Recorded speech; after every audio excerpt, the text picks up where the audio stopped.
Support for this podcast comes from Frito-Lay and the 2023 Snack Bracket Championship. The Frito-Lay Snack It Challenge is underway, and fans are voting on their favorite snacks to crown champion. We're talking about prime-time matchups between the best 64 snacks in the land. Will Ruffles Ridges reign supreme? Can Doritos defend their dynasty? Or will Smart Food use their smarts for a surprise upset? Only you can decide. Get in on all the action for a chance to win up to $1,000 or a year's worth of snacks. Let your snacks be heard. Just go to fritolaysnacket.sbnation.com to vote and enter for a chance to win. No purchase necessary. Sweepstakes ends April 3rd, 2023. Void where prohibited. Year's worth of snacks awarded in the form of 52 coupons, each good for one bag of chips. See official rules at fritolaysnacket.sbnation.com.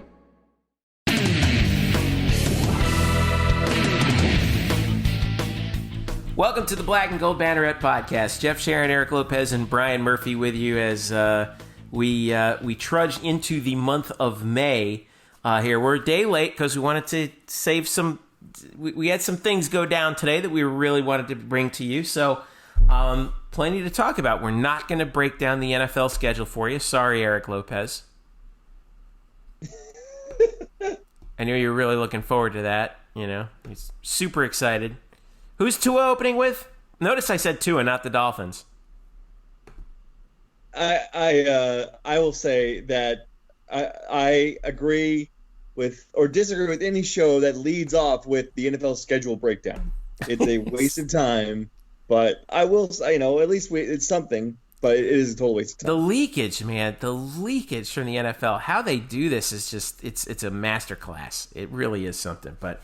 Anyway, we talked to a bunch of former UCF players over the past week or so. We're gonna bring some to you. We caught Brian. You caught up with McKenzie Milton today, along with some of the Orlando media, and I think McKenzie had some interesting stuff to say. We heard from.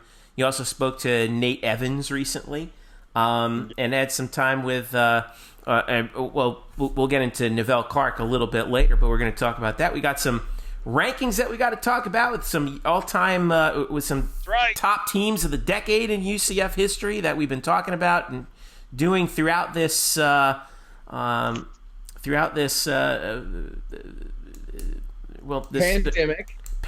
Yeah, I guess you could say we started for a while.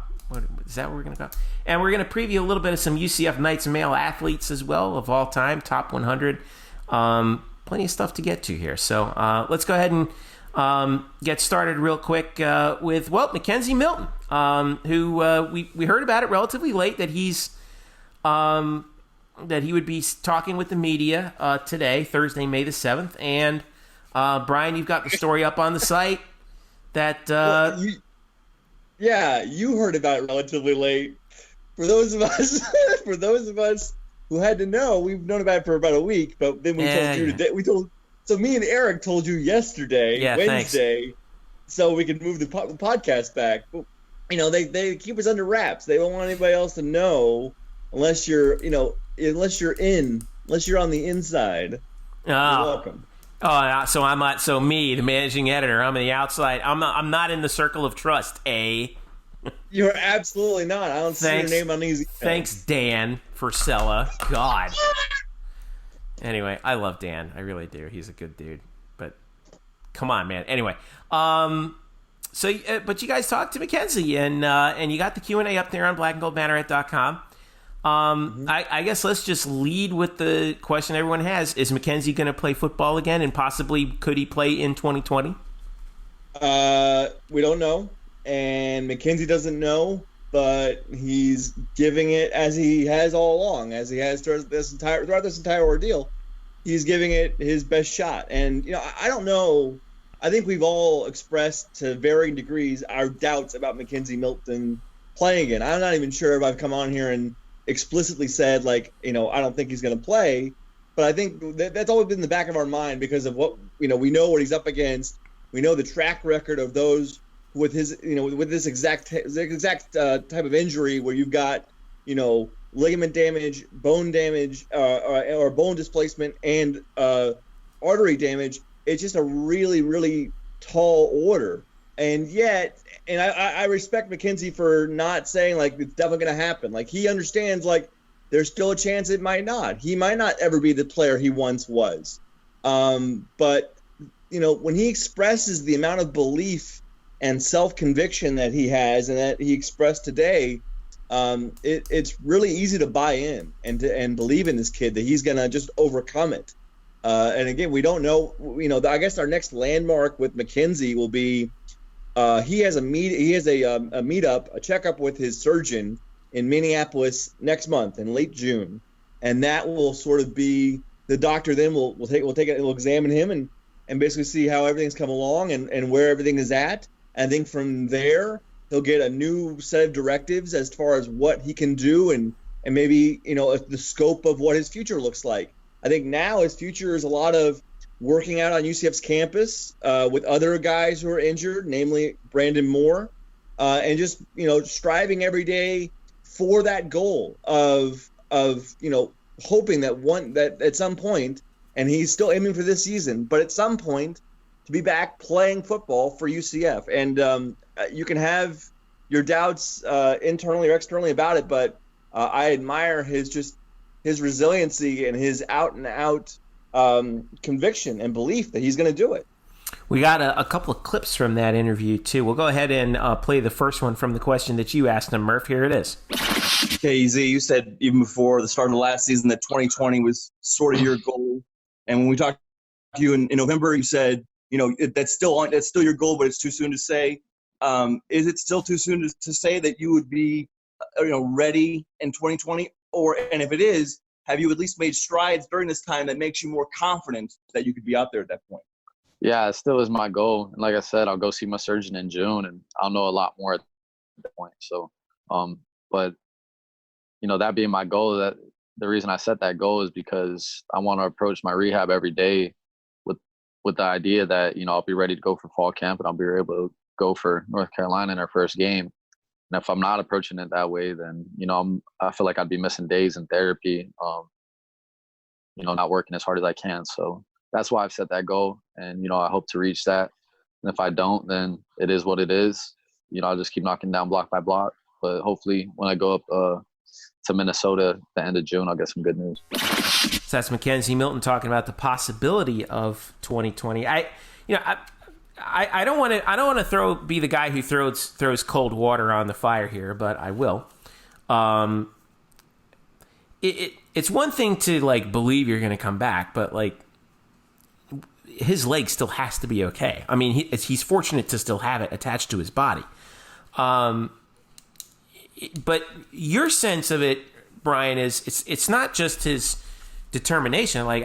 You seem to believe that and certainly he sounds from that clip that he sounds, confident. I didn't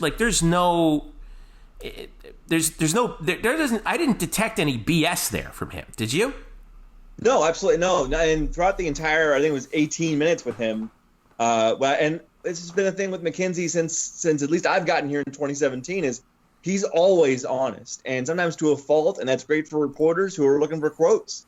And with McKenzie, now when he's opening up about what he's going through, he's really honest about it, and it can be inspiring at times. And no, there's no BS, there's no facade here. He's not trying to fake you out or present any false hope. What he says, he honestly believes, and you can sense that, and it becomes infectious. And I'm not saying that, I am now a convert and I believe he's definitely going to play because like he says, it's still way too early to predict that. It's still way too early to be confident and be certain that he's definitely going to play. But that sort of confidence that he exudes, it just sort of it obviously makes you want to root for him. But also in the back of your mind, you're thinking man, there's really nothing that's going to stop him. And and then you could hear it in the quote. I liked it when he said that he's aiming toward being on the field in fall camp, preparing for North Carolina. He didn't say, I'm definitely going to be out there week 1 against North Carolina, but he has a goal in mind. He has a frame of reference of what he's shooting for, because that keeps him motivated. That keeps him driving every day. That makes sure that every day he's doing everything possible he can to get back out there step by step, little by little, incremental success, incremental progress. And that in the end, his goal of playing football again is achieved, and it would be one of the biggest stories in sports. It would certainly be, I think, the biggest feel-good story in all of college football for the year if he steps out on the field. But did he touch upon, Dillon Gabriel, and obviously Darryl Mack is still here. Let's assume, all goes well, and the doctors are like, you know what? You can play football in 2020. All of a sudden, he's going to walk into a pretty crowded quarterback room, isn't he? I mean, has he given any thought to that? Yeah, well, he did. He was asked about it. Like he was asked, about the dynamic between him and Dillon right now, because while they are such great friends, and McKenzie has often referred to him as his little brother, Dillon's the starting quarterback, and if McKenzie's able to come back, there would obviously be a competition there. But I think McKenzie played it the right way. He said, if he's fully cleared, it will be competitive between him, Darryl Mack, Quadri Jones. He mentioned Parker Navarro, the true freshman, as well. Mm-hmm. But no matter who wins the job, they're all going to support each other, just like McKenzie was supportive of whoever was under center last year. And he stressed that, like, there's not going to be any rifts drawn. There's not going to be rifts created because if McKenzie miraculously comes back and takes the job, I believe he thinks that everyone will have his support, much like he will support anybody who might win the job over him. Coach KZ, right? I mean, that's what we said every time the television cameras went to him. He's what's funny I think about that, he always looked the part, right? with the clipboard and the headset, which I thought was funny. He was asked about that too, about coaching, because obviously he stressed so much about coaching and how he wants to coach, he wants to be in the NFL coaching, and then he was asked about it again today, and he sounded a little bit more reluctant about it, because I think after a full year of seeing what the job entails, all the hours put in, the hours of solitude in a room studying film, going over game plans, being away from your family. He's like, he said he didn't want to say that it's making him second guess, but it is sort of giving him a better picture of what his life would be like if he went down that road, and also it's giving him a greater appreciation for the coaches he's had, past and present.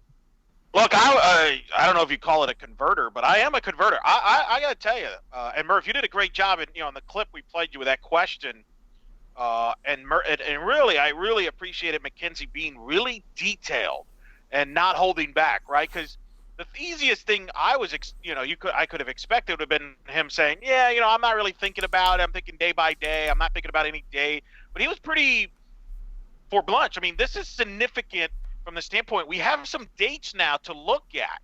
He's going to visit his surgeon at the end of June.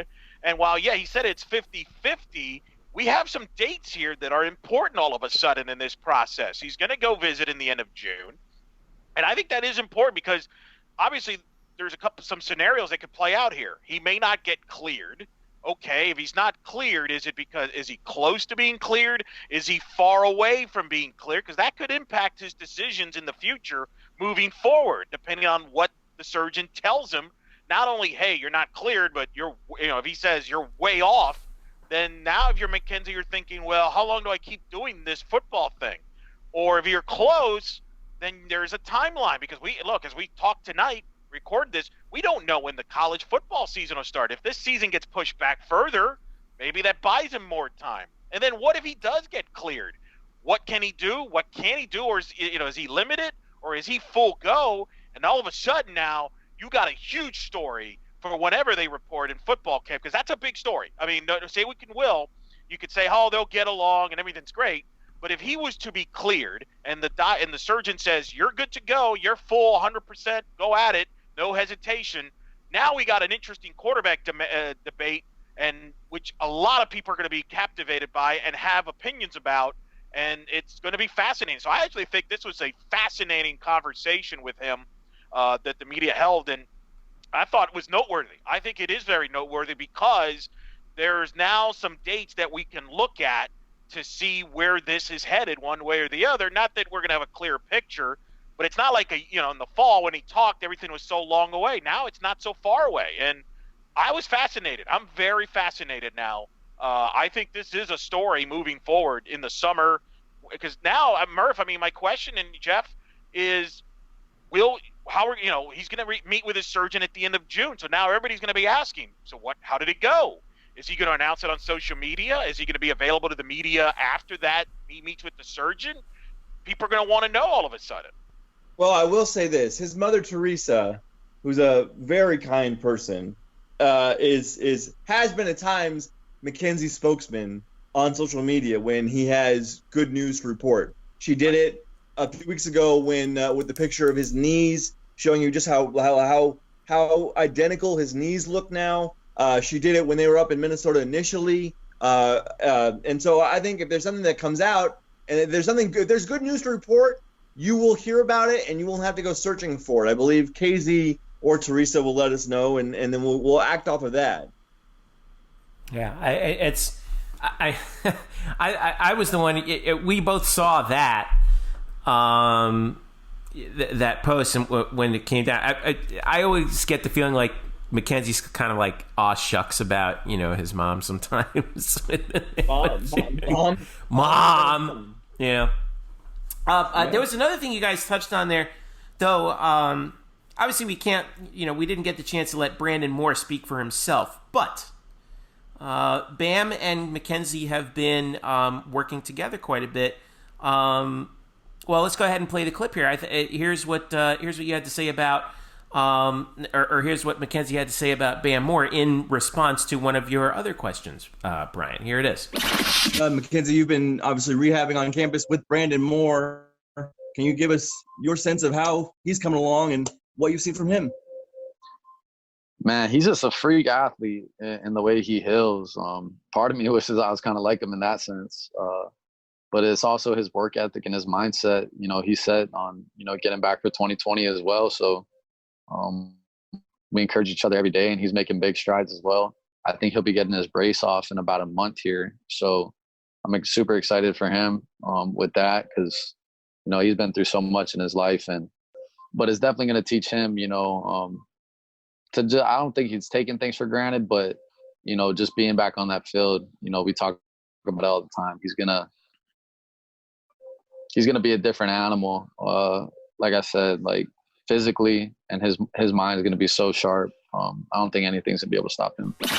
All right. So, that seems to be some good news. No, we saw how Brandon's season ended last year in the opener, which was just a tough moment, but it seems to be some pretty encouraging news. No. Yeah, and it was great to hear. First of all, McKenzie and Brandon Moore are great friends. Even before this time, where they're spending now basically every day in the training facility at UCF, getting better together. Way before that, they're really, really good friends. He talked about how Brandon Moore and himself and Gabe Davis, who obviously went to high school with Brandon Moore, when Gabe Davis was coming on, those three would visit each other in their dorms after games before Gabe even got to UCF. So their friendship runs deep, and I expected nothing less in McKenzie's response, nor did I expect anything less to hear about Brandon. I know how hard Brandon works and how hard he wants to get back. It's certainly worth noting that his injury is not as severe, was not as severe as McKenzie's. There was no artery damage. He dislocated his left knee and suffered a torn ACL. As far as I know, there was no other ligament damage other than the ACL tear. So you're looking at possibly a 10 to 12 month recovery. But no, he's doing well, and as McKenzie said, he's getting his brace off here in the next month. That's a big step, and we'll go from there. But I think having Brandon Moore back would be amazing for this defense, which is already pretty really deep in the secondary and at corner. Yeah, and not to mention the fact that Bam would come back as a guy with considerable experience too. We were thinking that he could have gone in the 2020 NFL draft had he not gotten injured. But and again, it's worth pointing out because we don't know when the season starts. If the season gets delayed and pushed back, that helps him. Get more time to recover and maybe get closer to the field, and that would be significant. If they can get him back on the field. I thought he did a great job, and that was a really good question. Again, Murph, sneaking that one in to get some information on another player instead. Because sometimes in these settings, the media gets sucked into hey, do you think there'll be football bag? And you get kind of caught up in stuff that really doesn't matter. But you got really good stuff there from Milton as far as what could potentially happen here and could affect the 2020 team, which is significant news here. Either McKenzie's closer to being back than we think or not, and then you can have one of your best, defensive players back, and he's doing well. I thought that was, if you're from a Knights fan perspective, I thought it was a very positive meeting there, and I thought it was very useful and very informative. Yeah, and just a note to the listeners, we didn't use those 2 clips because those were the only 2 questions I asked.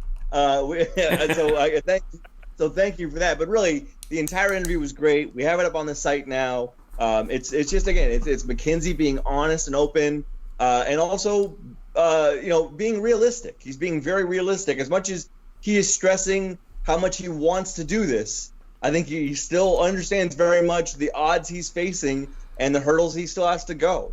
Murph, were you surprised though that he said, "Hey, my goal, I'm going to meet here in June.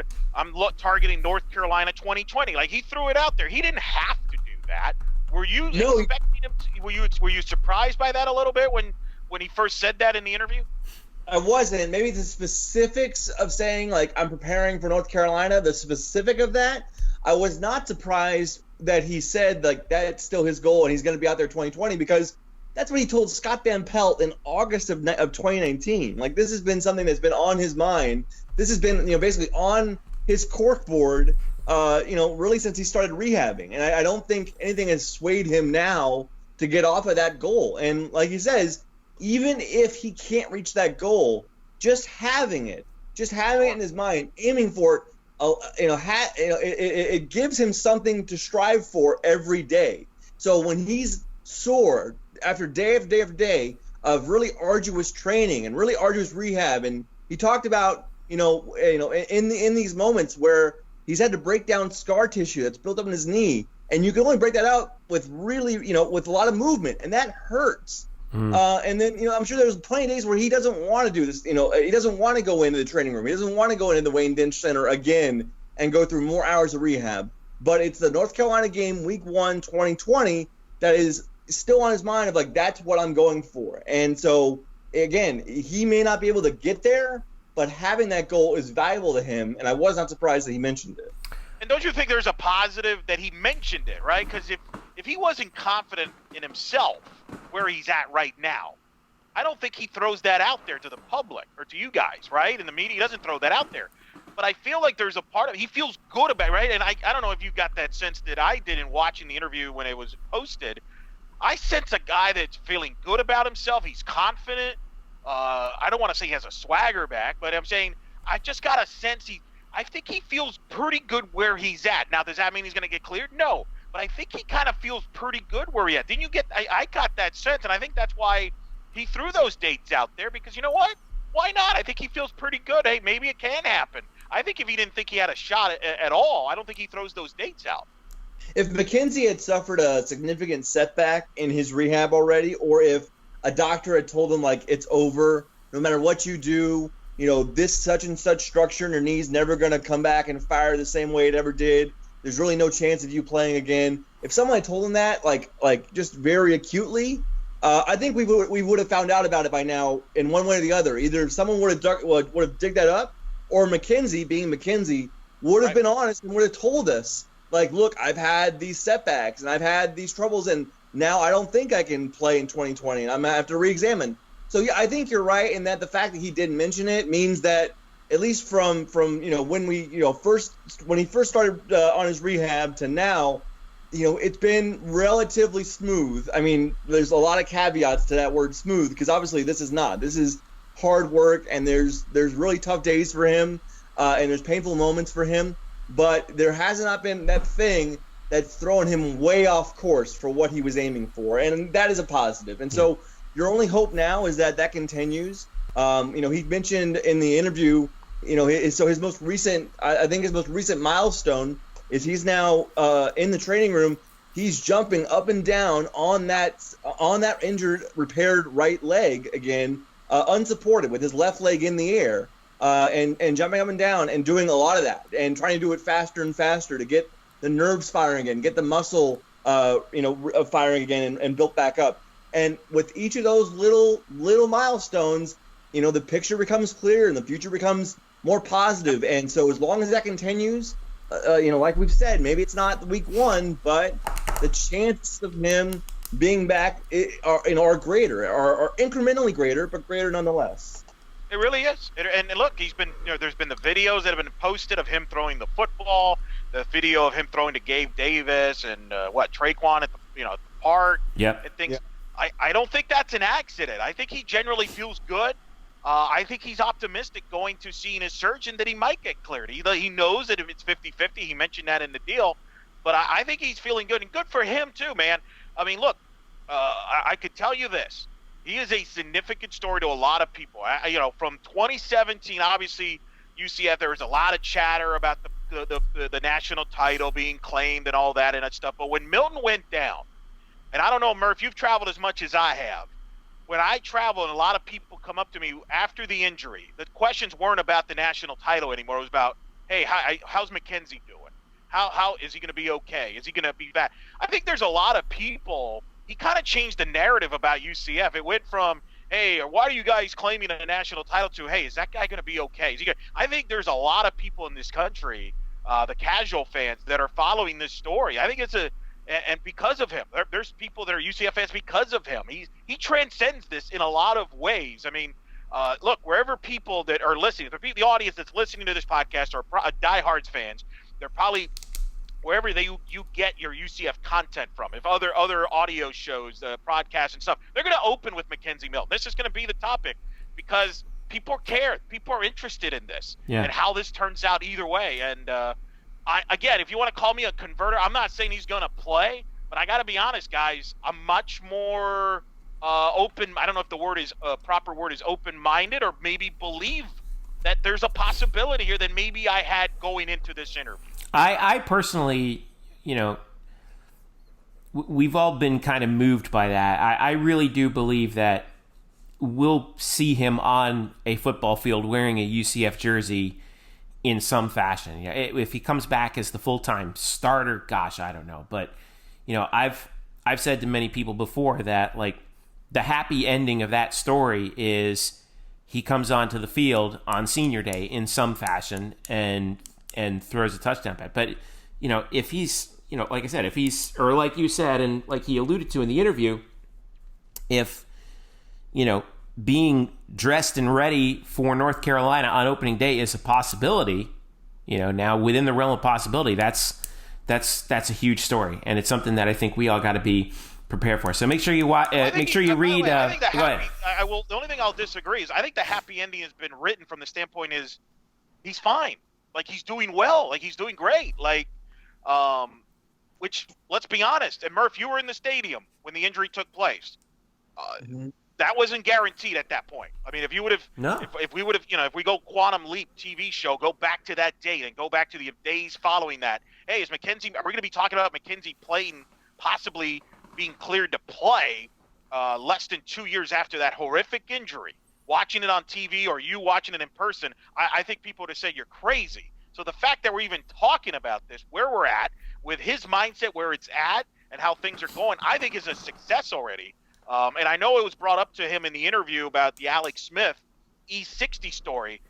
That's a great example. I encourage people to watch that because what Alex Smith had to go through, almost losing literally his life. I mean, he was dealing with losing his leg and a bacteria infection. Yeah. Now he's walking walking back with his family, and he's still thinking about maybe playing football. But I'm thinking, even if you don't, bud, you've succeeded. You overcame the odds of a lot of things already. So I think he's a success story. It's just a matter of how successful this can be, basically.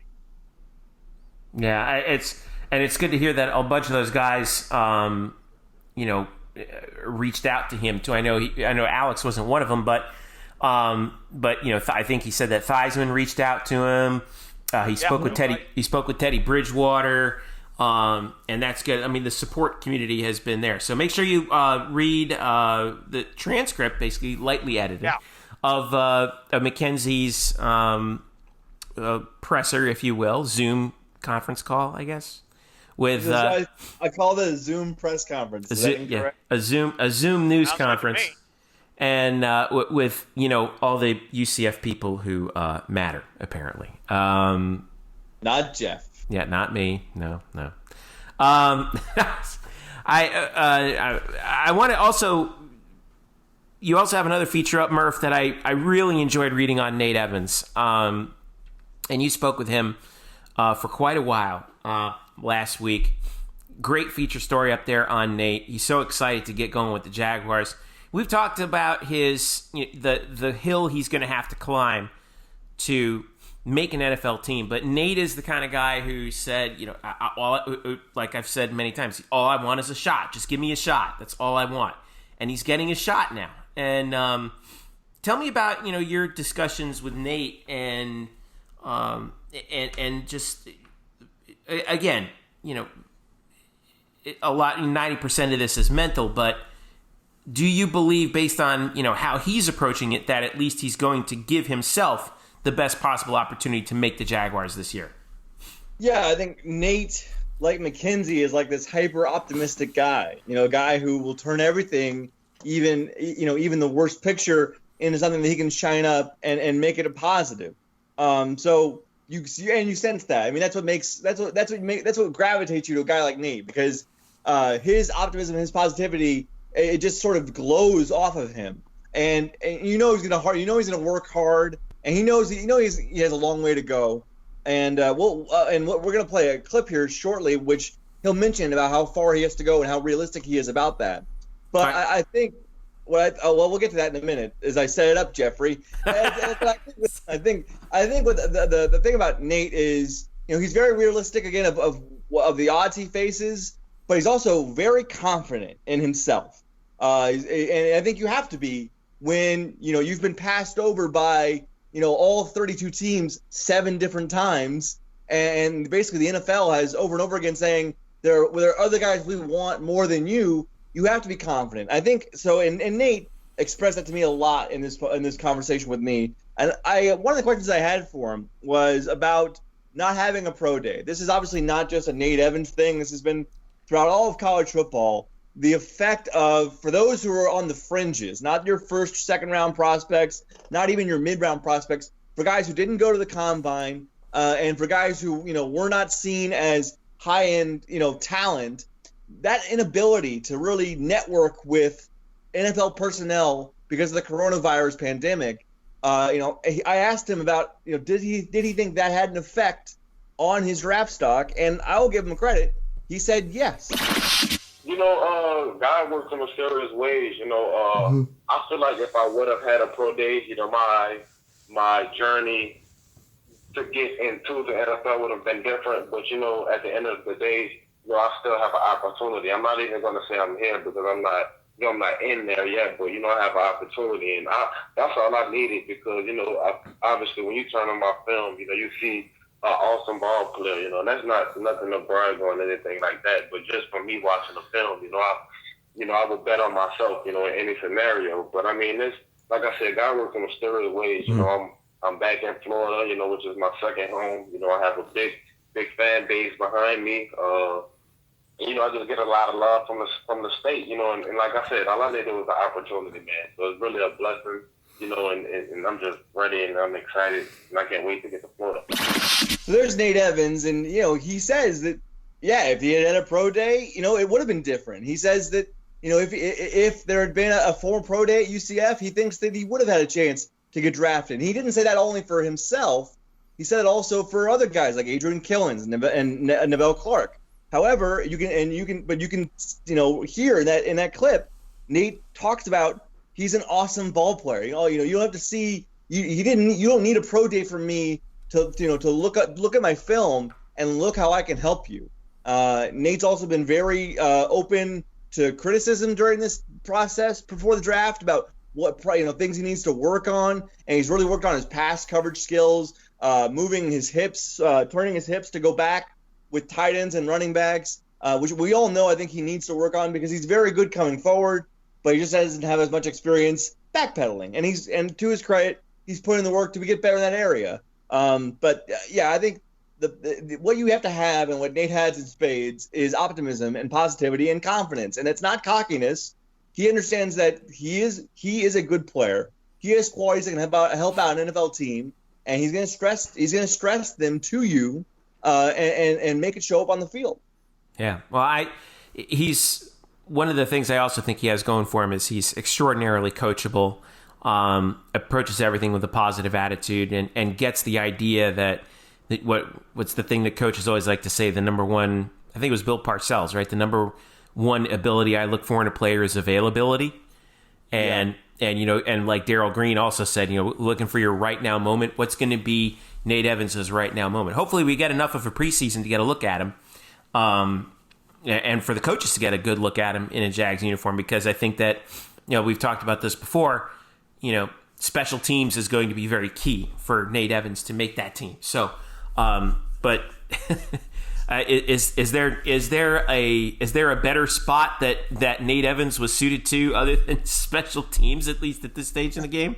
I mean, I don't think so. I wouldn't want to see him coming down at me if I'm trying to field a punt. Hey, and Jeffrey, I'll mention this. Actually, I should set this up because it's part of the. Actually, it's not part of the clip, but I'll set something else up in a minute. When I asked him about the Jaguars, why the Jaguars? One of the reasons why he mentioned the Jaguars is that he sees himself a lot like a Miles Jack type. Jeffrey, yeah, who did you compare Nate Evans to in your Black and Gold Banneret draft profile a couple weeks ago? Oh, I think it was Miles Jack, Brian Murphy. Oh, wow. What do you say? I think Nate Evans reads my previews. If Nate Evans only said that because he's reading our stuff, that's fantastic. But no, I don't think that's the case. Thank you, Nate. But he's another 6'1", undersized, 250-pound linebacker, and he talked about how one of the reasons was that his Miles Jack is there, and he sees himself a lot in him. But I want to dig deeper on that issue of a lot of these undrafted free agents have multiple offers from teams after the draft. So, how do you pick the right one for you? And for Nate, I asked him, why did he pick the Jags? Here's what he had to say. Yes, sir. Actually, I had a few more offers, going in probably like the seventh round of the draft, saying, okay, well, you don't get picked up, then, this is what we have for you. For the Jags, I mean, it was just a better offer. It wasn't, at the end of the day, it wasn't about the money up front for me. You know what I'm saying? It's about the long run and the long term. And the Jags, they had an awesome offer, that I really, you really couldn't refuse. You know what I'm saying? And like I said, I get the opportunity to come back to my second home. Where I have a big fan base. Where I get some love at, where I play that I'm already comfortable with. And stuff like the weather and all that. And like I said, man, I'll do what I need to do. I just get the opportunity. So I'm happy that it was Jacksonville, and like I said, I'm ready to rock. Yeah, and you said, it wasn't solely financial, but in terms of their offer, was it like you liked the team setup? I mean, did you like some of the linebackers they already have that maybe could, see you as a mentor? Did you like the coaches they have? What I guess more specifically, are there parts of that team, that organization, other than the fact they're in Jacksonville and you like being in Florida, that really drew you to signing with the Jags? Well, I would say also with the opportunity, Jacksonville needs some help at the linebacker position. And I see myself coming in and, helping fill that void.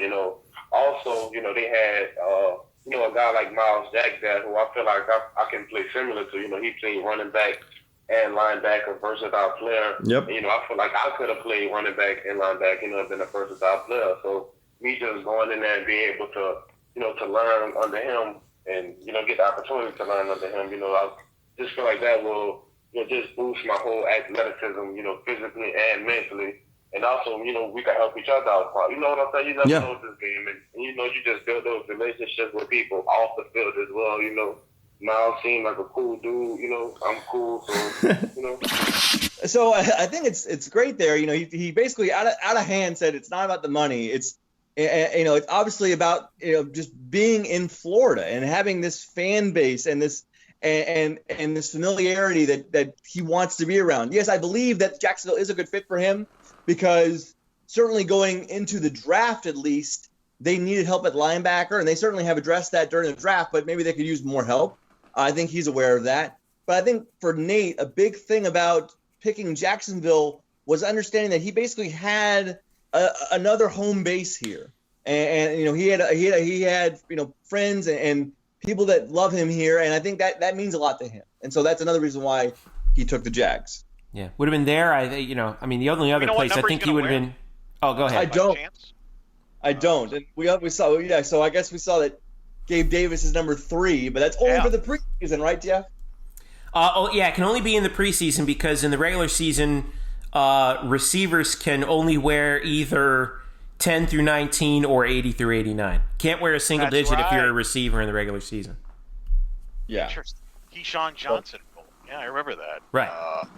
Look, I'm excited for him. I've liked him. I think he's a guy that can definitely make special teams an impact. I do think the Jags, I definitely agreed with the Miles Jack comparison.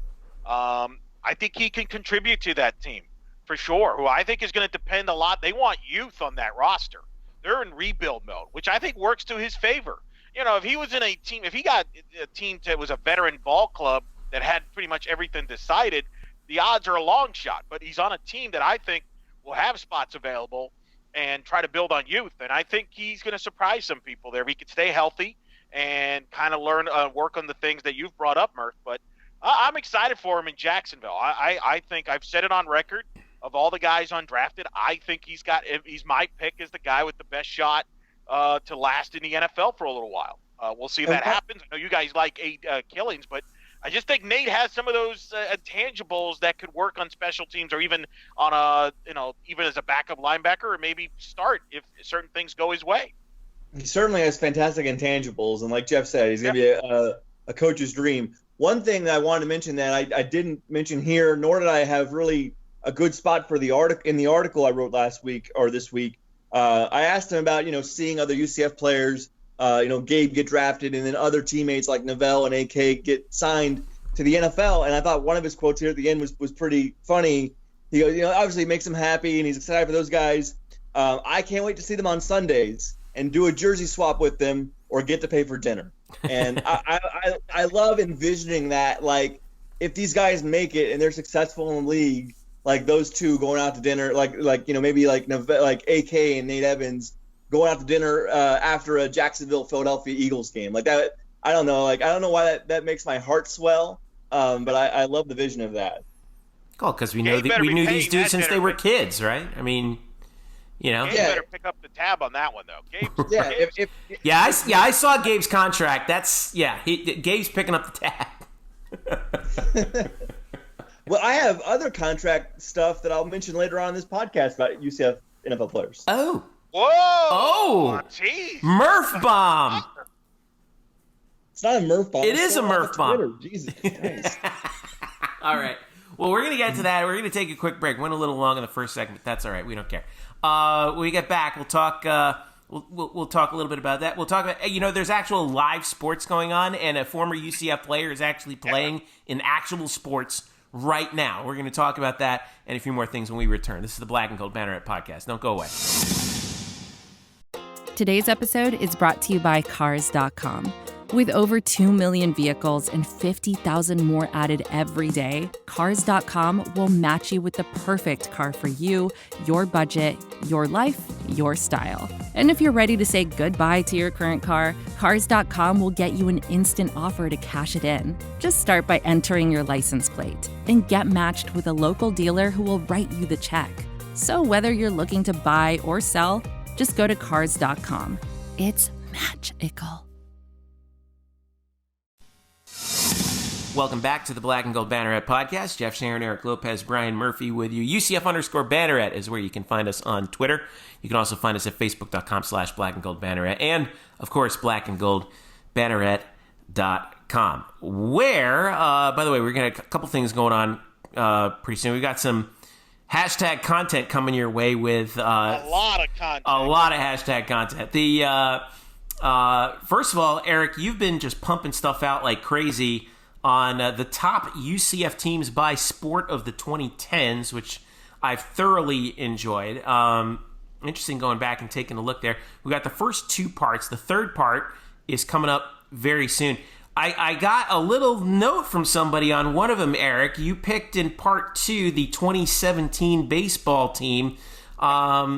Someone on Twitter, I forget who, I apologize, made a case for 2012, Eric. Why did you pick 2017 instead of 2012? Why did you hate the 2012 team, Eric? Why do you hate them? Yeah, why do you hate the 2012 UCF baseball team, Eric? What'd they do to you?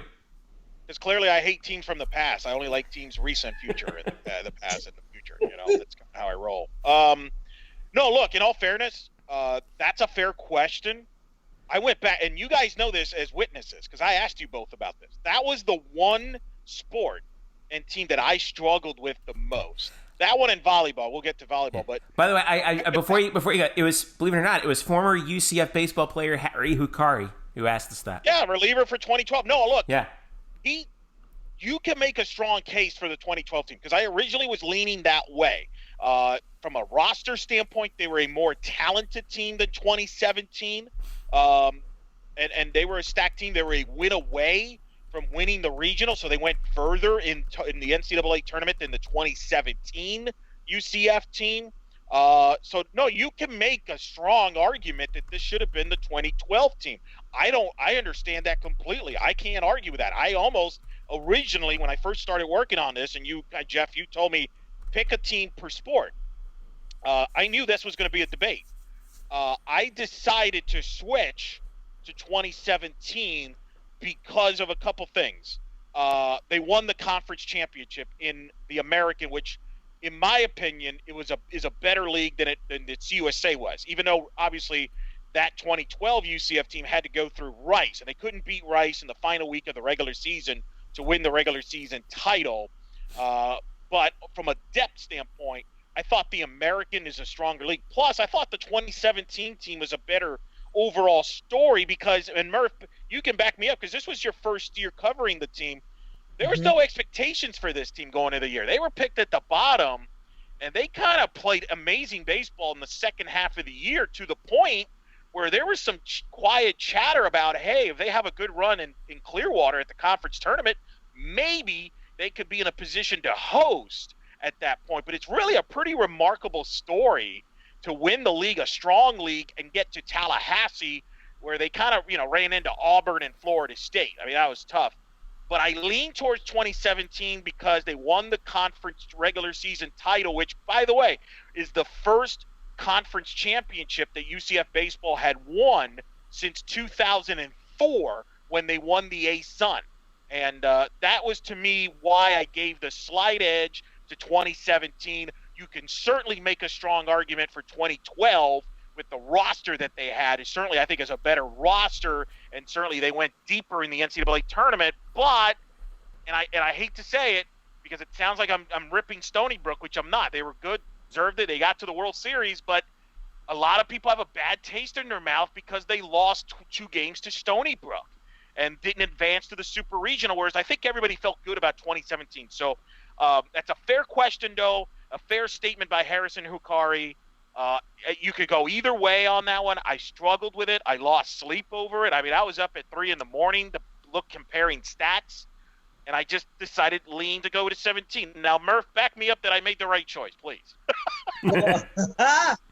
I will at least say with 2017, no, that team was definitely not expected to do what it did. It's a good rule of thumb that if you are preseason picked to finish dead last in your conference, you probably are not expected to then win said conference. And that's where UCF was. They were picked 9th in the AAC in 2017. They were led by really a couple of just young kids. I thought Joe Sheridan was really their most nails starter at that time. They had other experienced pitchers, but really Joe Sheridan, who pitched the conference winning game against USF, he was arguably the best starting pitcher. And then Rylan Thomas was sort of coming into his own. He would be better in 2018, but Rylan Thomas as a true freshman was also extremely good. They were led by a couple of older guys. I think it was Eli Putnam and Luke Hamblin at the top of the lineup. It was definitely not a team that should have had any business going to the NCAA tournament. much less winning the AAC. And they did both. And then, yes, they ran into a really good regional with Auburn and Florida State. Really tough regional, but I mean, a great team. Won 40 games, beat South Florida last weekend of the season. Actually, me and Murph, the tease here down the road, as I'll mention at the end of this podcast, we're going to do a rewind on that season of baseball. But look, 2012 was tremendous. Ronnie Richardson was on that team, DJ Hicks, Joe Rogers, the closer. I mean, that team was stacked. So you could go either way. Eric Skoglund was a youngster on that team, or Darnell Sweeney. So, again, you could go either way on that. Interesting, I looked at the RPIs for both teams. Ironically, they both had the identical RPI. I think they were like 22. So, very close. I think a conference championship matters here. That's really what it came down to. I decided that the conference championship and the fact that baseball hadn't won a conference championship since 2004, I trumped that more than going to a regional final in Coral Gables against Stony Brook. Now, had UCF beaten Stony Brook and gotten to the Super Regional, I would have picked 2012, but they didn't, and so that's why I gave the nod to 2017. All right. We also had some of the other things we were going on, and this is one thing that I'm actually real quick, Jeff, address this, because the other one that maybe some people had controversy about on the list, volleyball. I went with 2018 over 2019, and full disclosure, you helped me kind of figure that out. Just you agreed with that decision. Your thoughts on that? Yeah, well, I mean, again, for me, this is kind of a toss-up because it's hard to pick the two. You're talking about two teams that won their conference and went to the NCAA tournament. 2018 kind of the ending. It was sort of the opposite of what happened with the 2012 baseball team, where the 2018 team had a spectacular season where they won 24 matches in a row at one point, but they lost in the first round on their home floor to Florida Gulf Coast in the NCAA tournament. Because Erin Olsen couldn't play. She was out injured.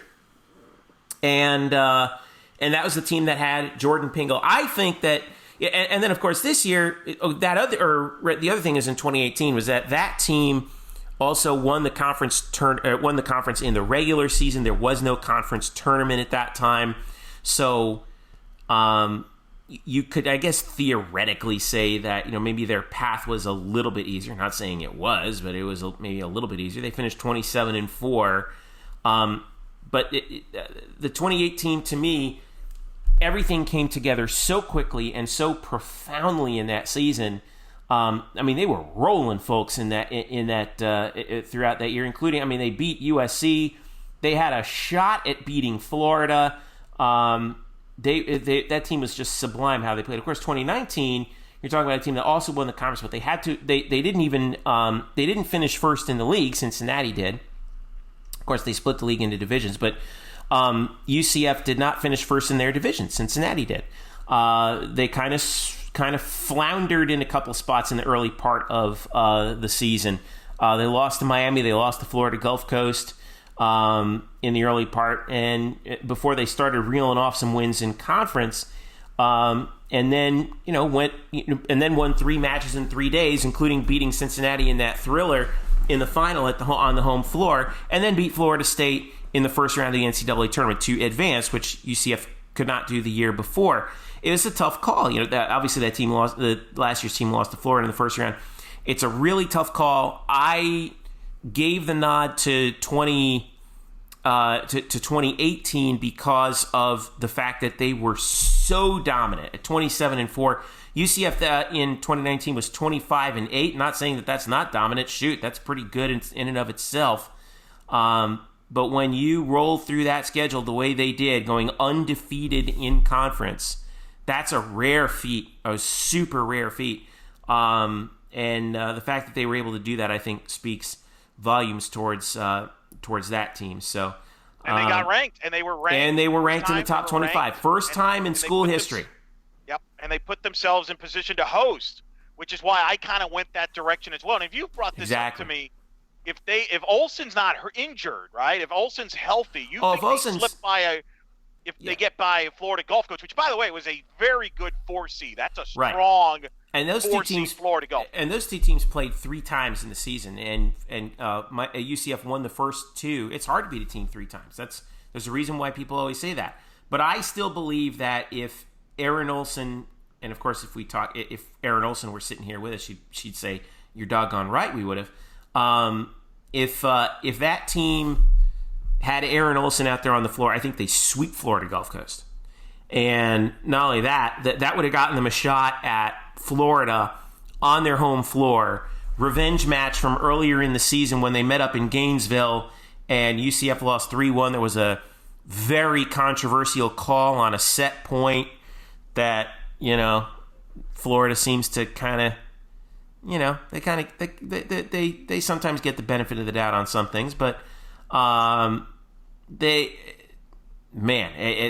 would have loved to have seen that team with its full complement face off against Florida on UCF's home floor in the second round of the NCAA tournament. I am not so sure that if Florida gets to the second weekend that year, if they play a full complement UCF team.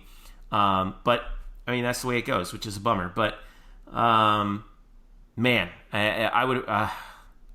It's such a tough call. It's like picking which one of your kids is your favorite, right? I mean, it's. Yeah, but I mean, and then by the way, the 18 team had Jordan Pingle, who's a great player. She's going to be on the Ring of Honor. She was the only senior on that team too. Yeah. So the 19 team returned a number of good players, plus had some key contributing freshmen. McKenzie Milton, who just played fantastically in the back row in her 1 year as a grad transfer.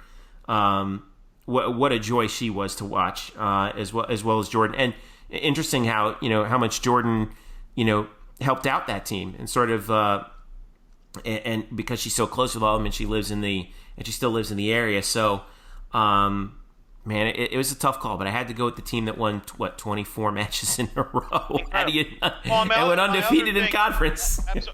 My other rule of thumb on this is if Brian Murphy covered you in person, that means you're pretty darn good. And Murphy covered the 18 team in person, so that's the tiebreaker I went with as well. So we got. I was desperate for work, Elo. Right. Don't tell Todd that, man. Don't tell Todd. So we've got that, and we've got 5 more to go. Eric, what's the 5 that we have to go? Football's one of them. Yes. We got football. I think we know which one that's going to end up being. Softball, which is the softball team. I think people could figure that out. We'll actually have. I'll give you a tease on who it is here at the end of the podcast. Again, I'm promoting more content coming, people. Hashtag content, baby. Here it comes. Yeah, it doesn't matter that nothing's going on. We got plenty to talk, and do podcast about. But yeah, you got the softball team, their track and field team, and I'm going to give you credit on this. I hope people, when we get the final part, because I'll give you credit for this, because you found this team for me and helping me pick the best track and field. This team that I picked right about, and I'm not going to give it away, you could make the argument alongside that football team in 2017 is maybe the best UCF team we had that decade. That track and field team that I picked included a national champion. Yeah. A championship. First in program in school history. That team was loaded. So I wrote about that. So I encourage people to check that out when that comes out. But we include track and field, softball in there. Football obviously is in that one as well. And both the soccer teams too, men's soccer and women's soccer too. Thank you. Yes, the soccer teams, they've had some good ones. That's another debate. Women's soccer was another very touchy subject there because, again, very similar to baseball. You had a team that went deeper in postseason but didn't win a league versus the argument about where a team that won the league but didn't go as deep. So a lot of great teams to pick from, which is a good problem. Here's the one thing I learned in doing all the 3 parts there, boys. 2010s were a really fun decade. Yeah. We saw some really good UCF sports this decade, don't you think? I mean, it turned out really good. Every year we had something going on. It was fun. So, all right, so we got that. We also got our top 100 male athletes coming your way, Eric. We got the first 2 up, and we got, we only have, 80 more to go? Hey, listen, you can't say, hey, guys, what are we going to do this week? No, you got plenty here. So, yeah. I did the top 100 male athletes of all time, and it's a very subjective thing. Now, every sport is included. We're also doing a top 50 female athletes. Now, somebody asked me, like, why did you do that? Are you trying to avoid the gender issue? I'm like, well, kind of, yeah, because you know what? I don't want to get messages about, why did you rank the rowing player over the football player tweets? I don't want that. So I wanted to acknowledge all the teams that we've had, in every sport at UCF, because obviously these are hard times. There are schools that are losing teams due to financial issues. So this is kind of my way to kind of tribute to all the teams that UCF had and all the athletes that have played in all these different sports. So every sport is included in the top 100 male athletes and in the top 50 female athletes. And we're going to break them down. In the subjective, it's, how did you perform at UCF, the impact you had on the program that you played for, and yes, how did you do after UCF? Because in this particular case, if you had you helped promote UCF by your success post UCF, that has value as well. So I try to combine a little bit of all of that and the impact they had on their respective sports and try to rank them. Is people going to agree with it? Of course not. This is all subjective. I'm sure Murph is going to be throwing stuff at me when he sees some of the rankings, but I just wanted to do something to acknowledge some of the great athletes we've been fortunate to have, not just in the last 3 or 4 years, but going back in time, a long time, since day one of UCF athletics. There's been some great athletes, and I know, Jeff, you've been very proponent about it. There's been football players, old-time baseball players that maybe some of the younger audience that have hopped on the last few years are not aware of. We have a great tradition that I think sometimes gets overlooked. There's always going to be the perception that because UCF started playing football in 1979 and started and its football team reached Division I in 1996, that UCF is a new kid on the block. When really, you're absolutely right. There have been some great athletes in a number of different sports come through UCF over the years, going back to the very beginnings of the school's athletic program. So, and of course, that's what we're here to do. Is we want to keep you guys informed, and especially some of the younger members of our audience who I know they're out there. You can always, if you know your history, you can run with anybody, right? And that's the thing that I think I hope that a lot of people remember is, a lot of schools have been around longer, but UCF's got a good history too, so never forget that. Not just football, not just sport, football. That's right. Like the three of us were talking off air about some of the baseball guys that's going to be ranked in this. It's going to pop up that are some great players that people may not be aware of, and so this was a lot of fun to do. And I hope people enjoy it. And yes, people are going to be mad with somebody. I mean, I already got a message that Matt Williams was ranked too low. I get it. That's what I want to ask about, because one of the pitfalls of doing this sort of grand undertaking, where you're taking 100 players and ranking them. First of all, people love rankings. That's why, Eric really loves rankings. they really love it. But so my thing is, it's just too nitpicky to look at someone and say, well, you had them 87. They should at least be 65 or higher. What are we doing? So for you, Eric, how important was it, or if it was at all, please let me know, to make sure that you were ranking them properly? Because I will say, I think the best way to go is to include those, certainly in the higher ranges, in your 50s to 100. Just include the people that you know deserve recognition, ranking be not what it is. It doesn't really matter, because if you're 59 or 79, what does it matter? And it shouldn't to anybody else, but at least you're recognizing them. To me, for these kind of charts and rankings, you really don't need to get them right, quote unquote, until you get to the top 5. So otherwise, it's more about recognizing greatness. But how much do you pour into each individual ranking and making sure you're actually slotting guys or slotting people you think correctly? Like 83 is better than 84 and so and so. So I think it's a great question, and I agree. By the way, a lot of what you just said is a lot of this premise, recognizing them, and I think that's important. And the balancing act on this, right? Because if UCF had a lot of great players that didn't play in Division I, right? So a lot of people are going to be mad, why is so-and-so ranked over him? He played in Division II. No, that's not the point. Is the contributions they made and how great they were at that time. And I think that's the balancing act. The other thing I didn't want to do is I didn't want this to be a football list only or a basketball list only. So Matt Williams, Matt honestly, up until his last year, didn't really have anything great of his career. But he stayed, and he had that great year, helped him to the NIT, set the records for the 3-point line. That's got to be acknowledged. So I put him at 98. But, for example, I put Marcus Jordan 90. Now, is Matt a better player than Marcus? Probably. In fact, in the all-decade team, we put Matt in the starting lineup over Marcus. But I put Marcus ahead of him because with Marcus, I ranked not only his performance on the court, but what he brought off the court. Remember, UCF was, and I mentioned this in the article there when I ranked them, they were an Adidas school. Marcus arrived, they changed to a Nike school in part because of him. And oh, by the way, he was one of those people that you weren't a UCF basketball fan, but you brought attention to the program because, hey, his dad is upstairs watching the game. Jeff, you remember you were there during that time when the building was packed, and every time the TV would come, the producer, because I would work a lot of stats games, where's Michael? And Marcus had to deal with that, but he brought a lot of people that weren't interested in UCF basketball otherwise. I think he brought people in, and so that's why I ranked him a little higher than, say, a Matt Williams, even though you could argue that Matt Williams from a X's and O's is maybe a better basketball player and maybe a better athlete.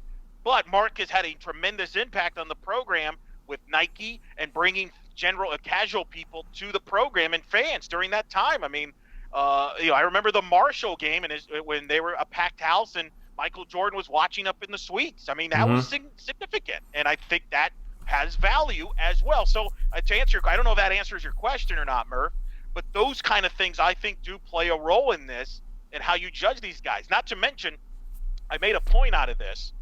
Every UCF Hall of Famer, male or female, is going to be included on this list automatically unless you're a kicker. And I'm sorry if you're a kicker and you're listening, but you're a kicker. So you already know that your value is what it is. Like, I'm not going to be able to break down kickers. Hey, who's better than this kicker? You're all the same. Sorry. I mean, we've had good luck with good kickers, but I can't rank you as a top 100 guy. That's it. I'm buying you a For the Brand T-shirt right now. Pat McAfee is rolling over the grave. Yeah, Matt McAfee's really upset. Look what you've done to Matt Prater and Ed O'Brien and Javier Berlegui. How dare you? Don't forget Matthew Wright. Matthew Wright. That's my point. That's the point. We have too many kickers that are all good. So I'm sorry. I'm not going to put 10 kickers on a top 100 list. Mac Loudermilk is. Ugh. What? No, it's not that he doesn't care about you kickers. It's that there's all too of many them are of too good to be included. You're the same. I'm sorry. You're supposed to be good. Wait it's a one minute. job. Did Loudermilk just knock on your door? Is that why you're saying that right now? Maybe. I don't know. But yeah, so that's part of it. Like, for example, I ranked Sean Johnson, who's been with the U.S. national team, has had a great career in the MLS, but he only played at UCF for a year or two. So I kind of balanced those things out, the UCF career and the post-UCF career and the impact they had on their respective teams. And, again, people are going to disagree. They have the right to. It's all based on, and some of it is like, who was I like watch if I was fortunate enough to have watched them in person, I can maybe compare who I like better. Because I'm fortunate in that I watch a lot of these sports in person. So I've seen a lot of these guys for the most part in person, but I include a lot of the Hall of Fame guys, which was my original point, because I think the UCF Athletics Hall of Fame should mean something. So if you're in the Hall of Fame, you were acknowledged, you should be on this list. And that doesn't matter if you played in the 70s or you played recently. I think we need to celebrate that more. And I kind of try to do that in this top 100 list. And that's why you'll see a lot of guys that played in the early days. And, even guys like a Dan Burke gets on there. I mean, even guys like that didn't make the Hall of Fame, but were impact during like the 90s, or even the early 2000s. Well, it's funny you mention, Dan Burke, guys like Dan Burke and Cy Burley, because that does go back to your idea of contributions to their sport, even outside of UCF. Dan Burke, longtime head football coach at Palm Bay High School, won 2 state titles. Yep. I mean, look at the lives that he affected, right? Cy Burley was a long-time all-star level arena football player, and had a tremendous impact on it after his UCF time was done. That I agree with. That I think should matter, and I'm glad you brought that into this because that's particularly important. I think that should matter. Right.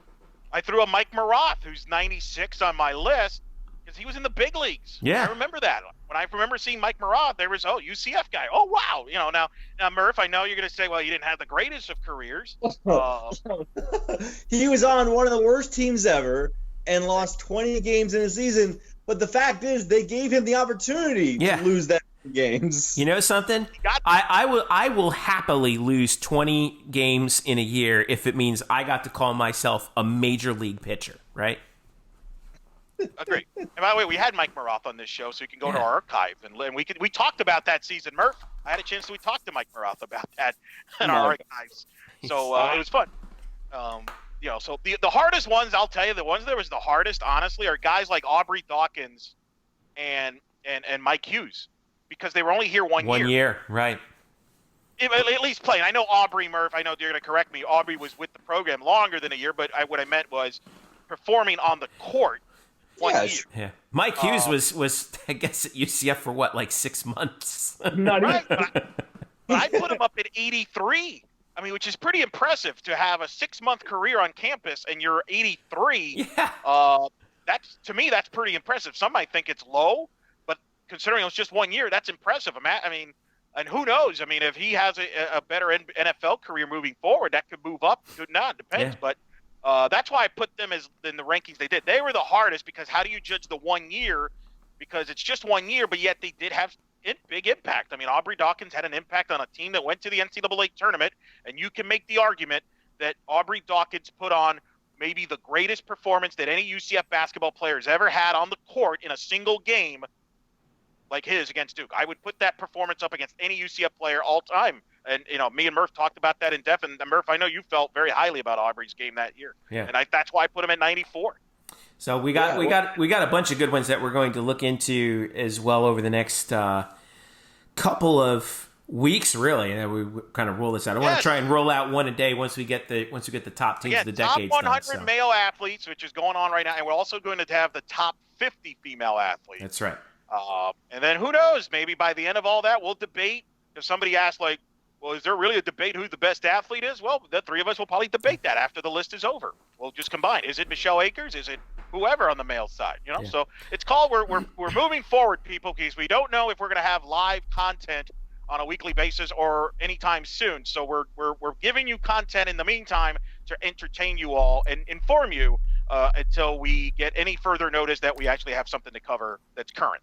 Perfect segue. Guess what we do have that's currently happened? The KBO, the Korean Baseball Organization, ladies and gentlemen, is happening. Yes, they are playing live baseball in South Korea right now. Murph is just over the moon about it. Not just because there is baseball happening, which Carl Ravitch is calling play-by-play from his basement somewhere in New England, but there is a UCF player, a former UCF player, playing in the KBO, and that's Ben Lively. The former right-handed pitcher for UCF is playing in the KBO. Murph, you watched his first game.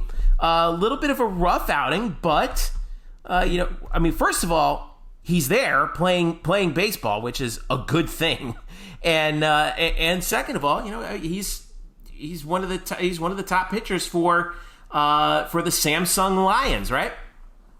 Yeah, so he started the Lions' second game of the year against the NC Dinos. I love these team names. And so, Ben did have a rough first go. And I wonder for him if, there were nerves involved. I mean, it's just a weird atmosphere with no fans in the stands. Pitchers feed off of that kind of stuff, of that adrenaline of fans being there, either for you or against you. And I wonder if that affected him. That is something that's something I want to find out from Ben. Me and Eric have been trying to track him down for one of our more interesting interviews, and we'll see if we can get him. But Ben did not have a great first start. He went 6 innings. He gave up 4 runs, 6 Ks. But really, the problem was for Ben the early home runs. He gave up 2 home runs, I believe, in the first 3 or 4 innings. One of the home runs was hit by Aaron Altair, who was a former Philadelphia Philly, and who was on the Phillies when Ben Lively was on the Phillies. So a teammate hit a home run off another teammate. But it should be noted that I think, as I've said here before, Ben Lively had a really good year in a very short amount of time. He had a good year last year with the Samsung Lions at 3.95 ERA, a WHIP just over 1.10. So he earned the number 2 spot. and I'm sure he'll be better next time out. And whenever his next turn comes, I will try to get up again at 5:30 in the morning because, this is the only thing keeping me alive at this point. his interestingly enough, his teammates on the Lions, among them Tyler Saladino, formerly of the Chicago White Sox, played a few years for them. Justin Haley, who had a cup of coffee with the Minnesota Twins. Darren Ruff, a former San Francisco Giant, Philadelphia Philly. Philly. Say it again? What? Yeah, another former Philly, yeah. Deck McGuire, who actually pitched for, among several organizations, the Tampa Bay Rays most recently, and David Buchanan, who is originally from Atlanta, Georgia, and pitched for Georgia State. And made his professional debut back in 2014 with the another Philadelphia Phillies. So, wow, a lot of Philadelphia Philly alumni out at the KBO with the Samsung Lions. Yeah, but Darren Ruff and Ben Lively were never on the same Phillies team together, but they were part of the organization at the same time. It was right when Darren's career with the Phillies was ending and Ben's career was sort of beginning. They had to have been in spring training together, so they've certainly been teammates, at least in spring training setting together. That is interesting to me, and probably only me. Well, you need to bring that up in case you're able to get in touch with Ben when the time comes. But Jeffrey, I will be honest, I cannot wait to hold an interview with Ben Lively at like 3:30 in the morning Florida time. I can't wait. It's gonna be great. All right, so the KBO, ESPN is televising this, and Samsung is playing. Well, they'll be playing. They play every other day. Is that right? They play. Well, they should play every day. Oh, they play every day. It's a 144 game schedule. Yeah. Yeah. Okay. It's baseball, Jeff. It's every day. Do we know when we're going to see Ben take the hill again? I don't know, and so I should have known this already. Like, is it like the Japanese leagues where usually it's only like a 1 per week kind of start, or is it like a 5-man rotation? I'm not sure about that, but I would imagine certainly no earlier than Sunday. But it'll be the next few days, I imagine. Yeah, so we'll be keeping an eye on that, and if something really good happens with Ben Lively, we'll certainly let you know about it. I mean, as far as I'm concerned, we got live. Are you kidding me? That's what Murph is doing. He's on Lively Watch. Are you kidding yes. me? We're gonna Murph is on Lively Watch. One of the things that was too bad about how Ben sort of struggled in his first outing is no one really wants to read about that. So if Ben can pitch well down the stretch here, that would give me more things to write, and I'd look forward to that. Well, it's good that the headline there is Ben Lively makes his debut. Yeah, it didn't go so well, but hey, this is good news. Now, Ben, if you're listening, we're pulling for you. We need you to win your next start. You can do it. Come on, man. Yeah. And Ben, you're going to be on my top 100 list. Make me look good, all right? So. All right. Well, listen. Our goal is to turn. Listen, our goal is to turn Ben Lively into a K-pop level phenomenon over there. Okay, if we have to do this, we have to find a way to do this. Jersey, by the way, I like his jersey. Why do you think, Murph? I don't know. Why do you think it? Because I followed him. Obviously, I covered him at UCF up close. He got went to the Phillies. Followed him closely. In fact, he pitched. He was on the same spring training with the Phillies as McKenzie Milton, the UCF softball pitcher's husband, was on the Phillies organization as well. They both were pitchers and drafted. Why do you think Lively didn't stick around in the big leagues? What's the thing that's missing there? Because in some ways, in all seriousness, for him, this could, who knows? Well, hopefully we'll get to talk to him and ask him about this, but this could be like a second chance. If he does well, maybe he gets another look now, because you got to believe Major League Baseball teams are scouting this right now because they got nothing else to do. And so that's two things I want to mention off of what you just said. One, absolutely. And this was brought up during one of the broadcasts by a pitcher named Josh Lindblom. Josh Lindblom came up with the Dodgers and was sort of bouncing around the major leagues around 2011, 2012, 2013. And he went to Korea. And in the past, when you saw a guy who couldn't really cut it in the majors go to Korea, you'd figure that you'd never see him again. Like, that was like he's just sort of hanging on to baseball life, and then he'll be done with Korea and he'll go away. But that isn't really the case anymore. Josh Lindblom ended up being the KBO MVP last year, and just got a 3-year deal with the Brewers, so he's back in the States. Eric Thames has been a huge hit with Milwaukee as well after a big power stretch with Korea in a Korean league.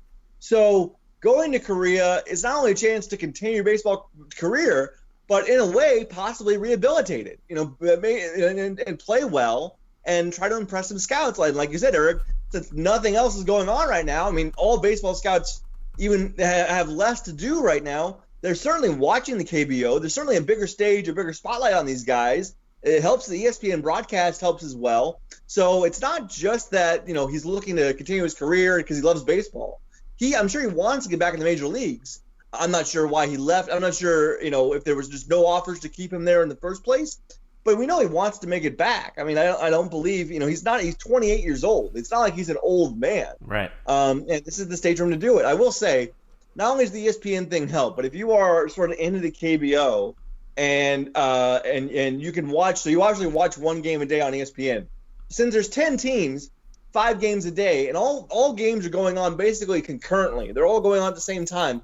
You go on the KBO Twitch stream, and they have a link that gives you the mosaic setting where you can literally watch all 5 games at one screen. This is fabulous, by the way. Oh. It's kind of like, it's kind of like the NFL Game Mix or MLB Extra Innings or NBA League Pass. It's like that. And I know for some people that are like, yeah, it's the KBO. Why do I care? You should care because it's 5 live sporting events of baseball all happening at the same time on one screen.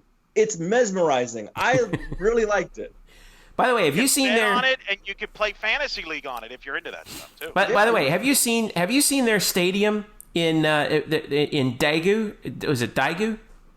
I don't know. The Daegu baseball stadium is really, really neat, and it's actually it was built in 1948. But unlike here in the States, what they do is in Korea they don't blow old stadiums up; they renovate them. What a concept! And they modernize them. This thing looks like Dodger Stadium. Not joking you. It looks like Dodger Stadium. So it's a beautiful, picturesque setting. It's very, very neat. Some of these parks in this league are really beautiful. But yeah, so Ben Lively, Samsung Lions, you have UCF fans, everyone's got your favorite KBO baseball team. It's the Samsung Lions, and you can watch them on ESPN and on their Twitch stream as well. So good luck to Ben Lively and his next start. We'll be keeping an eye on that for you. So cool. All right, let's wrap this puppy up, boys. What do you say, Murph? What do you got coming up? Well, I will say a few things. One, I'll apologize to Todd Dagenet for a comment earlier in this podcast. Look, it was desperate times. I just, I'll dip my hands in any sport. I will say this: if Todd's mad at me because it sounded like I was underselling volleyball, he can also come back and blame me as the reason why they lost to FGCU. Because again, before that match, I had never covered a women's volleyball match. That's not true. You were there for a Cincinnati match that they won in 5 sets that year. I wasn't there as media though. I was there as a fan. It's a big difference. Big difference, Eric. So you're saying if Jeff would have spotted you and just revoked your credential right before the first serve, we could have had a different result. So yeah, it was the day that Jeff, you could have saved it. I could have gone to Chris Walsh and be like, Walsh, get this guy out of here. He's bad news. It was the day of the UCF Alabama men's basketball game down the hall at the arena, and I was covering women's volleyball. But yeah, that's my fault. That's my fault, Todd. You guys lost because I was covering you. I apologize profusely for everything. Faults that are seen or unseen. Secondly, I have an article coming out. We talked about discussing things with Nate Evans. I also talked to Neville Clark about his road in the pre-draft process and then being picked up by the Vikings. I like Nate. Like with Nate, I kind of asked him, why were the Vikings the fit for you? And he mentioned a number of things that you'll see in the article. I will say the one big factor, I would say one notable factor, is that Neville Clark got a $115,000 guaranteed for his rookie contract. Now, rookies get like a $15,000 signing bonus and then a $600,000 contract. And if you're a undrafted free agent, that's what you get. And usually that contract is not guaranteed. Well, for Novell, $100,000 of that $600,000 is already guaranteed, plus the signing bonus on top of it. According to something I read at I think it was the West Tribune in Minneapolis, there were only 6 non-quarterbacks. So among non-quarterback players who went undrafted in the 2019 draft, only 6 signees signed for more than $100,000 guaranteed. And so that tells you kind of like how much the Vikings wanted Novell Clark. And I'm sure it played some part of the reason why he picked the Vikings, to get that much money up front for being an undrafted free agent. But he talked to me a lot about all the reasons why. And I think you'll see, like Nate as well, Novell is an extremely confident guy, and it makes him a fun guy to talk to. I'd say that's a pretty good that's a pretty good decision. Guaranteed money up front, baby. Bring me my money. That's what I'd be saying right there. I mean, good for Novell, and I'm looking forward to that piece from you too, Brian. That should be really fun. Eric, what do you got coming up? First of all, I want to add a footnote to Murph's Florida Gulf Coast game. That mentioned the same night at the same time, UCF men's basketball was hosting Alabama. Now I'm trying to remember, Murph, you couldn't go to the Alabama game because you had to stay with volleyball. Is that right, or did you do the back and forth? I don't remember. No. I stayed with the volleyball. Well, you missed out, Murph, because I was at both, and you missed Alabama and future UCF guard Dejon Ingram scoring 5 points on 18 minutes, 6 boards, 4 assists as UCF knocked off Alabama that game. Dejon Ingram was a member of the Alabama Crimson Tide on that November 29th night with Avery Johnson as the head coach at Alabama as UCF won 70-64. You could probably hear AJ coaching his voice streaking throughout the arena. That was great. God, AJ's the best. This concludes our UCF rewind of UCF Alabama basketball game 2018-2019. Hashtag content, baby. Speaking of UCF rewind, Murph, great segue. Because coming up this Saturday, okay, folks, May 9th, Saturday, this would have been the day of the American Conference Championship in softball here at UCF. If the tournament was scheduled to be held this week, obviously it's not. We all know that. I feel sad because I feel like we would have been doing this show while I was at the complex talking about the softball tournament, doing a preview show. Instead, we're doing this show, which is fun as well. But nonetheless, we will be coming out on Saturday, May 9th, with a UCF Rewind, my chat with McKenzie Milton and Shelby Turnier, two of the great softball pitchers of all time, as we look back on the UCF 2015 team that won the American Conference regular season title and the tournament title, won 50 games, top 16 in the country. They won the championship against Tulsa on May 9th, 2015. So 5 years to the day, on that Saturday, we will come out with a special UCF Rewind with Mac and Shelby in interview. We'll look back on the 2015 team with some of the highlights from that season. That's going to be part of a Rewind series that we're also going to honor the softball program this month. We're going to have the 15-year anniversary, the 2005 team, in a future episode of UCF Rewind, as we'll look back on that season, as well as the 08 team. And then we're going to have a special tribute to the baseball program at the end of this month and into June, because Murph, as you know, that would have been the time where we would have the selection show, the conference tournaments and regionals. Instead, well, we don't, but we will have instead, I just had to finish this week, exclusive chat with Justin Pope and Jason Arnold. Nice. Talk about UCF in that 2001 team. Jeff, you were with me when Jason was on here recently about a year ago or two, and he said he still believes that the 01 team is the best UCF baseball team of all time. I'm sure Harrison Hukari will also disagree with that, because some would say 2012 was... Oh, stop. You get off Harrison's case. Hukari's my boy, man. I love watching him pitch. I'm just teasing him. It's great. But that's just part of the great... But I had a chance to talk to both Justin Pope and Jason Arnold, two UCF Athletic Hall of Famers, at the same time to reflect on their careers. Remember, 2001, we're approaching the 20-year anniversary of that team. That was a team that, as we get into that interview, got screwed out of hosting a regional. There was a team that was ranked as high as 7th in the country. That was a crime. What happened to that team? So we'll delve into that 51-win team. We're going to talk about the 01 team. with those two great players. That's going to be coming up in a few weeks on this podcast. We may even release a video of that interview. That'll be up to Jeff. He's the video tech expert. I'm not. And then we're also going to do a UCF Rewind in about a month on the 2017 team, Murph, because you covered that team. We may or may not have a guest for that. But as Jeff, I was telling you, I was watching Murph on the Zoom in the interview with McKenzie Milton. I was looking at his eyes, and while he was happy that he was talking to McKenzie Milton, I could tell in his eye there's a part of him that kind of wishes he was talking to Greg Lovelady about an upcoming series instead. So, Murph, this is the best I can do for you. We'll talk some UCF baseball back in 2017. That's the best I can do for you to get you some baseball fix. I mean, it's fine by me. That's why I'm watching the KBO. It's like baseball heroin at this point. And we're also going to have still some football rewinds. I don't want to say which games. I know we're going to the three of us we're going to do. I know we're going to do the Peach Bowl at some point, and we might do the Memphis game with a special guest, but we'll still working the details out on that.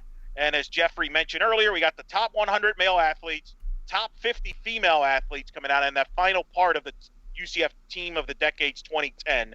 Feel free to send your anger to Eric Lopez-Elo on Twitter for all your disagreements and anger over my rankings. I welcome it. We got plenty more to come for you on that as well. So, like we said, we're trying to keep things going here, Black and Gold Banneret for you. And in a way, this whole thing's kind of been a blessing in disguise because we get to post a lot of evergreen stuff that we always. I guess ever since we started working together, guys, like we've always been like, hey, wouldn't it be nice if we did this, we did that, but we never really had the time to. Now we got the time. So that's the part that I like about it the most.